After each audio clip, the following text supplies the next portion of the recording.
ಹೇಳ ಸರಿ, okay sir. ನಮ್ಮ ಹಳೆ ಹುಬ್ಬಳ್ಳಿ ಪೊಲೀಸ್ ಠಾಣೆ ಎದುರಿಗೆ SSK ಮತ್ತು ಕೆಲ ಹಿಂದೂ ಸಮಾಜದ ಮುಖಂಡರು ಜಮಾವಣೆಗೊಂಡಿದ್ರು. ಯಾವ ಕಾರಣಕ್ಕೆ ಅಂತ ನಾನು ಇಲ್ಲಿ ಬಂದು ಪರಿಶೀಲನೆ ಮಾಡಿದಂಥ ಸಂದರ್ಭದಲ್ಲಿ ಇವತ್ತು ಬೆಳಗ್ಗೆ ನಡೆದಿರುವಂಥ ಒಂದು ಘಟನೆ ಹಿನ್ನೆಲೆಯಲ್ಲಿ ಅವರು ಇಲ್ಲಿ ಜಮಾವಣೆಗೊಂಡಿದ್ದಾರೆ. ಅದ್ರ ಜೊತೆಗೆ ಹುಡುಗಿಯ ಪೋಷಕರು ಒಂದು ಫಿರ್ಯಾದನ್ನ ಕೊಡ್ತಾ ಇದ್ದಾರೆ. ಅದರಲ್ಲಿ ಜಿಮ್ಗೆ ಹೋದಂಥ ಸಂದರ್ಭದಲ್ಲಿ ಒಬ್ಬ ಆ ಹುಡುಗಿ ಜೊತೆ ವಿಶ್ವಾಸ ಬೆಳೆಸಿ ಆ ಹುಡುಗಿಯನ್ನ ಭಾಳ ದುರುಪಯೋಗ ಪಡಿಸ್ಕೊಳ್ಳುವಂಥ ಕೆಲಸ ಮಾಡಿದ್ದಾನೆ ಅಂತ ಹೇಳಿಬಿಟ್ಟು ಕೆಲವು ಸಾಕ್ಷ್ಯಾಧಾರಗಳ ಜೊತೆಗೆ ಅವರು ಕಂಪ್ಲೇಂಟನ್ನು ಕೊಡ್ತಾ ಇದ್ದಾರೆ. ಆ ಪ್ರಕಾರ ನಾವು FIR ಮಾಡ್ತಾ ಇದ್ದೀವಿ. ಅದ್ರ ಜೊತೆಗೆ ಆ ಹುಡುಗನ ಜೊತೆ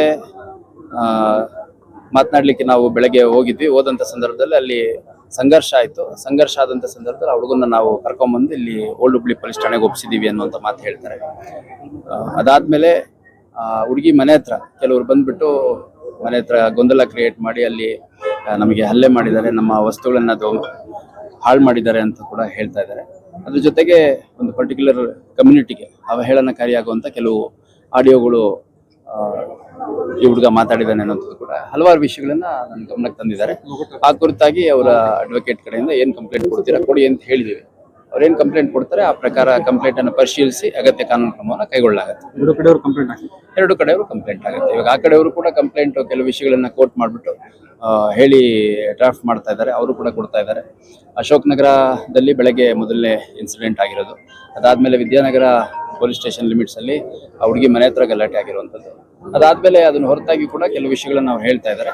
ಹಾಗಾಗಿ ಎರಡು ಕಡೆಯವರು ಏನು ಕಂಪ್ಲೇಂಟ್ ಕೊಡ್ತಾರೆ ಅದನ್ನು ನಾವು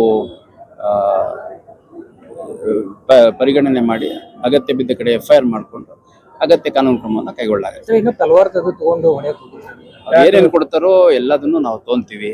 ಅದಕ್ಕೆ ಎರಡೂ ಘಟನೆಗಳಲ್ಲಿ ಸಾಕಷ್ಟು ವಿಡಿಯೋ ಸಾಕ್ಷಿಗಳು, CCTV ಫುಟೇಜಸ್ಸು ಎಲ್ಲ ನಮಗೆ ಲಭ್ಯ ಆಗಿದೆ ಈಗಾಗಲೇ. ಸೊ ಏನು ಅಂಶಗಳು ಅವ್ರು ಕಂಡು ಬರುತ್ತೆ. ಇವಾಗ ಕಂಪ್ಲೇಂಟ್ ಕೊಡಬೇಕಾದ್ರೆ ಅವ್ರಿಗೆ ಏನು ಗಮನಕ್ಕೆ ಬಂದಿರುತ್ತೆ, ಹೆಂಗಿದೆ ಅಂತ ಯಾರು ಹೇಳಿರ್ತಾರೆ ಅದ್ರ ಮೇಲೆ ಕಂಪ್ಲೇಂಟ್ ಕೊಡ್ತಾರೆ. ಅಲ್ಲಿ ಏನಿತ್ತು ಏನಿಲ್ಲ ಅನ್ನೋಂಥದ್ದು ನಾವು ತನಿಖೆಯಲ್ಲಿ ಕೂಲಂಕುಷವಾಗಿ ಪರಿಶೀಲಿಸಿ ಅಗತ್ಯ ಕ್ರಮವನ್ನು ಕೈಗೊಳ್ತೀವಿ.